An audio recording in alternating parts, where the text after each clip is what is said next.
Homiladorlarga umuman mumkin emas, homiladorlarga va qoni kam onkogematologik kasalliklar, ya'ni trombositi pastlarga umuman mumkin emas. Menga ham juda ko'p savollar kelyapti. Qoni kam, lekin o'sha gvazdika ichyapti. Mumkin emas. Shundoq ham ularning qoni suyulib yotibdi. Qon tomir devorlari yorilgan bo'ladi. Har qanday anemishnik kasalliklarda ham qon tomirlarining yorilishi bo'ladi.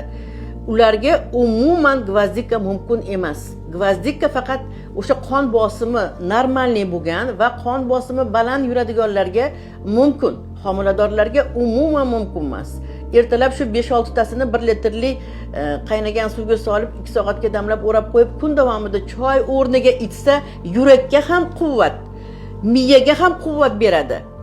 Bu yana qaytarib aytaman, faqat qon bosimi baland va qon bosimi normada yuradiganlar uchun. Qon bosimi pastlarga umuman mumkin emas, trombositi pastlarga umuman mumkin emas.